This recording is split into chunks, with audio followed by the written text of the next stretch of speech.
Good evening and thanks for being with us tonight. I'm Jennifer Bellamy. We are following breaking news right now in the city of Atlanta, where just minutes ago, Atlanta police held a news conference about the death of a 39-year-old man, Kenneth Bailey, also known as rapper Young Scooter.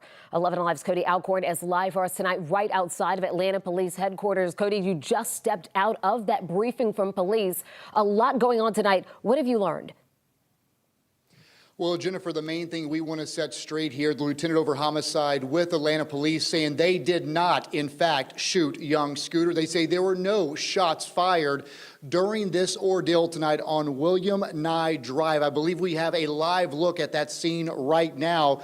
What Atlanta police say did happen this evening is that they were responding to a call from a home there on William Nye Drive involving a disturbance with weapons. As officers got on scene, they got reports that there was a woman involved in this, possibly shots fired, and that she was taken back into the home. However, at this hour, they cannot find that woman. What they did find in the home were two male suspects. One of those males returned from the home after running away. That second suspect never returned, and we're told as he was making his way from that home, he actually jumped two fences. It was during one of those jumps he landed and somehow broke a leg. Some were hearing initial reports it was a femur. Again, we don't know The story we're being told just doesn't sit right with me, and it raises a lot of questions that haven't been answered. So let's break it down like this, because something doesn't add up.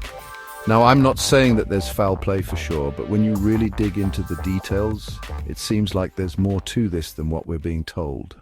The reported injury, we're hearing that he broke his femur.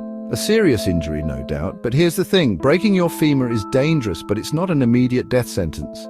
There are major blood vessels around your femur, so yeah, there's a risk of significant bleeding, but that's treatable with quick medical attention.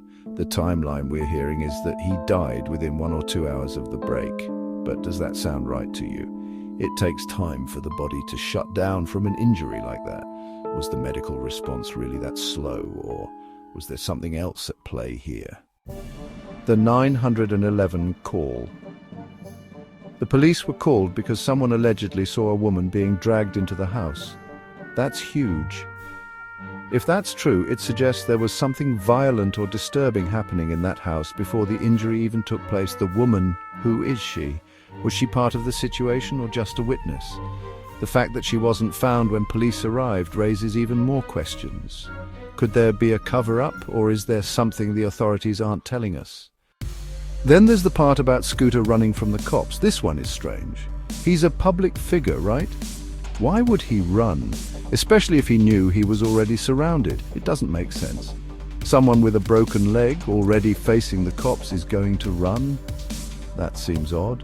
What was going through his mind when he decided to flee?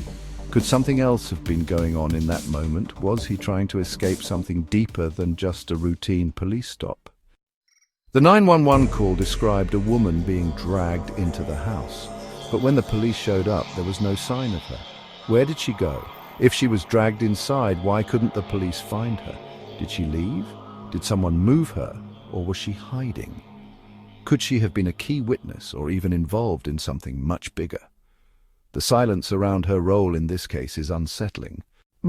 Here's the big kicker. Young Scooter's sudden death after breaking his femur doesn't make sense. People break femurs all the time and survive. Sure, there's a risk of complications like blood loss or an embolism, but to die that quickly after such an injury is rare. Could there be more to the story? Were there complications we aren't being told about, or are there details being kept from the public? So here's what I'm thinking. This doesn't feel like a straightforward story. The quick timeline, the woman who vanished, the sudden death, it all raises too many questions. It's almost as if they want to wrap this up quickly and move on, but I'm not buying it. We deserve to know the truth about what happened that night. There's more to this story, I'm sure of it. Young Scooter was a big name in the rap game, and like with any high-profile individual, there's always something lurking under the surface. Was this just an accident, or is there something darker here? What do you all think? Does this timeline make sense to you, or is there something we're missing? Let me know in the comments, because I'm not letting this go until we get more answers.